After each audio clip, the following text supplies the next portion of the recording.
Psychiatry. First of all, let us discuss what is psychiatry and behavioral disorders.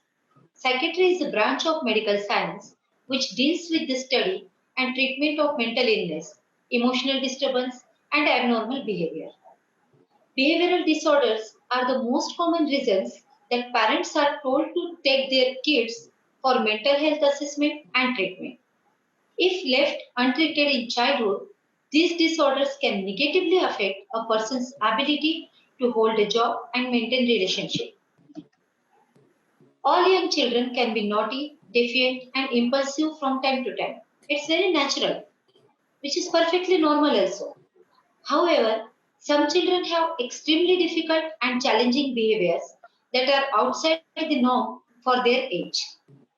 These problems can result from temporary stresses in the child's life, or they might represent more enduring disorders. The most common behavior disorders include oppositional defiant disorder, that is ODD, then we have CD and ADHD. These three share some common symptoms, so diagnosis can be difficult and time consuming. A child or adolescent may have two disorders at the same time. Other exacerbating factors can include emotional problems, mood disorders, family difficulties, and substance abuse.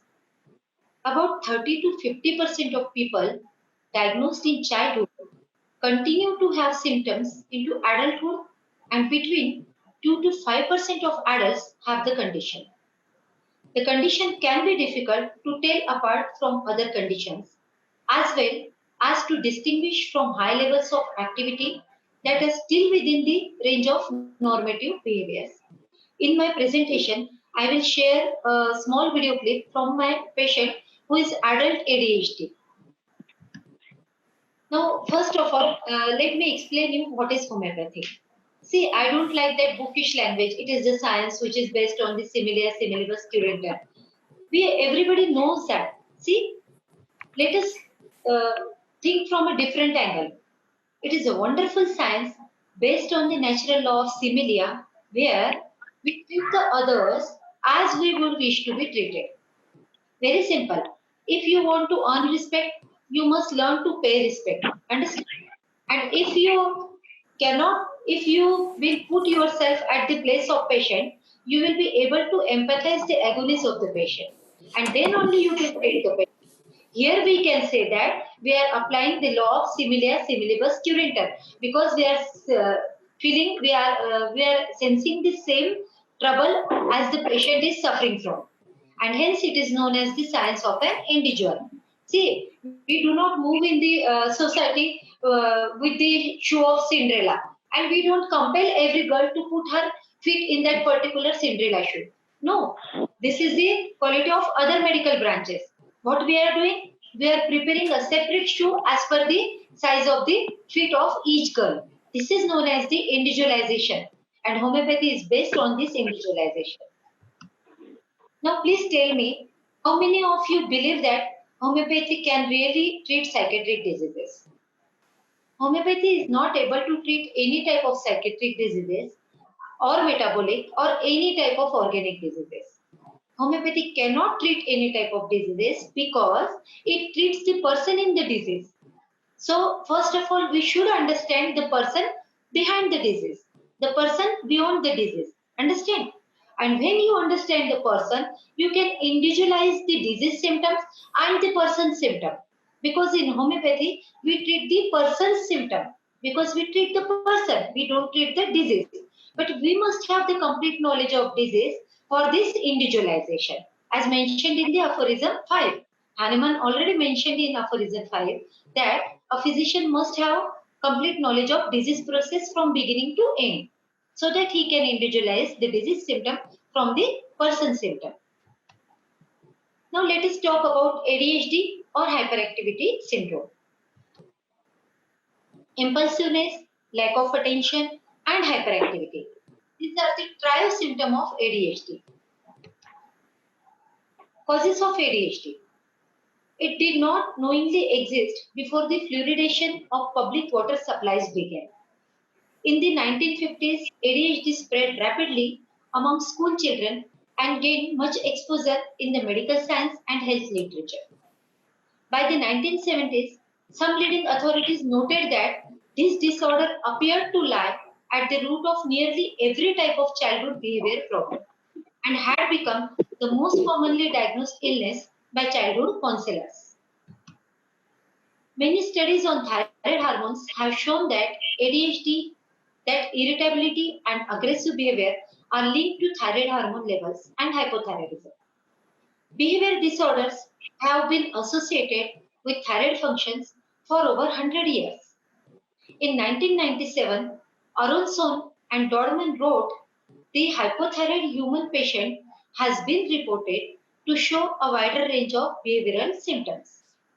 In one study, 66% of patients diagnosed with ADHD were found to be hypothyroid. Supplementing their thyroid levels was largely curative. Now I am going to explain the remedy thyroidinum in short. See, it is my habit during my presentation, you will get the pulse of different remedies from Matra Medica scattered here and there. So let us discuss about thyroidinum. A remedy to be considered in case of arrested development in children. See, try to concentrate on this line. In case of arrested development of children. Here, arrested development of children means in the both angle, physical and mental, and has a regulatory influence on the mechanism of the organ of nutrition, growth and development. Mind is also organ of development. Convulsion in newborn babies without any cause. Enuresis in weakly children who are nervous and irritable.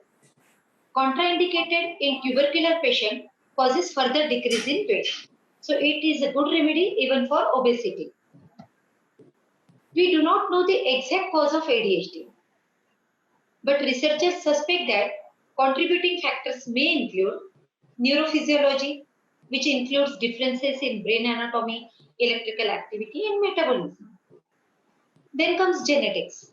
Some research suggests possible gene mutation may be present. See, it is may be present. Then drugs. The child's mother having used nicotine, or if she was habitual smoker or cocaine during pregnancy. Then comes lead poisoning. Let me tell you one thing, lead poisoning is the biggest reason even behind autism. Then comes childhood post-traumatic stress disorder. A child with this disorder may have symptoms similar to ADHD but will need different treatment. So sometimes we consider it as a differential diagnosis also. Then lack of early attachment. If a baby does not bond with their parent or caregiver or has traumatic experiences related to the attachment, this can contribute to their inattention and hyperactivity. And you know, in our homeopathy, we have very good remedy for this, and that remedy is umbilical cord remedy. Now, emotional suppression of mother during pregnancy. This is the important cause behind ADHD as per the homeopathic view. Emotional disturbances causes mind disturbances, and you get sick only when mind gets sick. Now let us discuss transmission of mother's state during pregnancy to the unborn child. For easy understanding, I divided this study in three different groups according to 3 trimester. So let us see for the changes in first trimester. Suppose if pregnancy is not planned or unwanted, increased chances of abortions are there. If pregnant lady is neglected by the family, if suppose you are pregnant and you are neglected by the family, how the lady will react?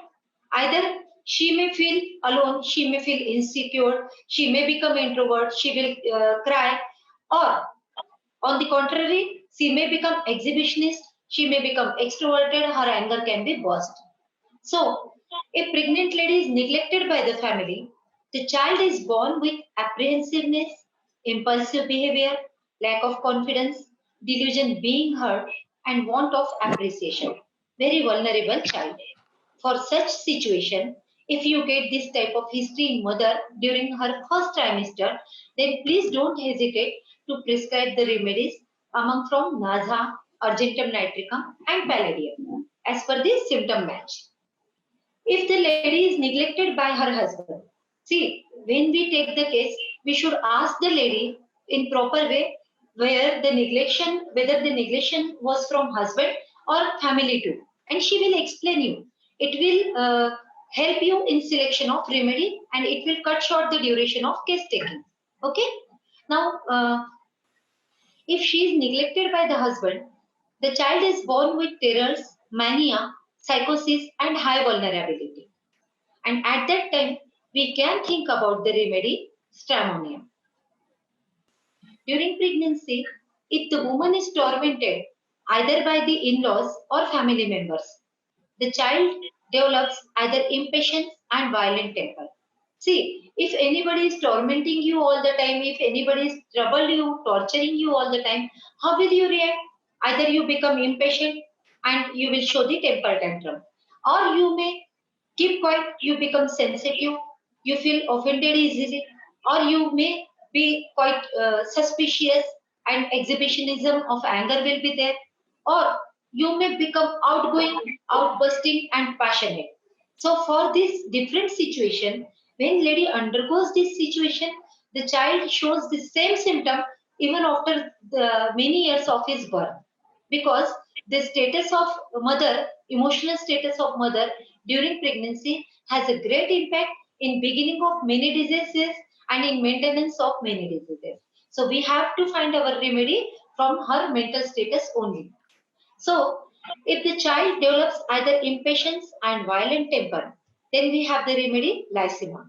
Or child cannot express affection with words, sensitive, offended easily. At that time, which remedy will you think? It will be China. There can be exhibitionism or mania, loquacious, jealousy, suspiciousness, and shamelessness.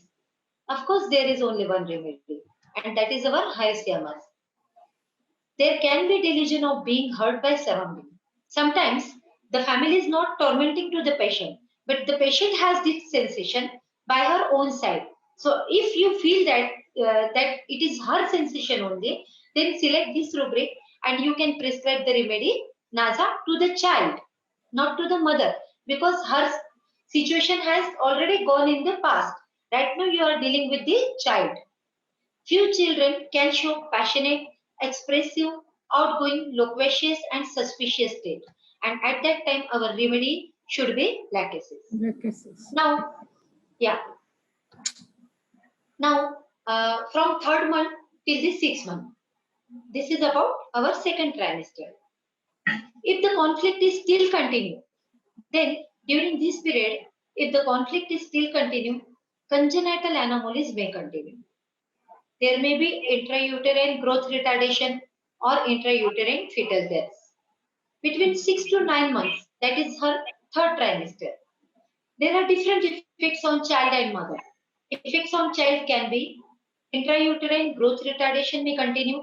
There may be mental retardation, ADHD, autism, and abnormal presentation.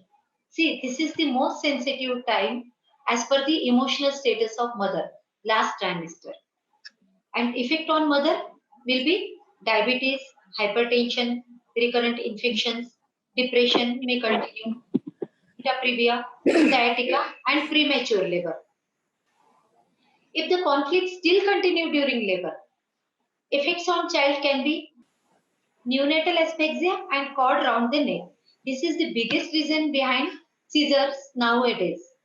And effect on mother can be prolonged labor, retained placenta. If the conflict is still continue after labor, respiratory effects on child can be respiratory distress syndrome, neonatal convulsion, and neonatal meningitis, atopic eczema.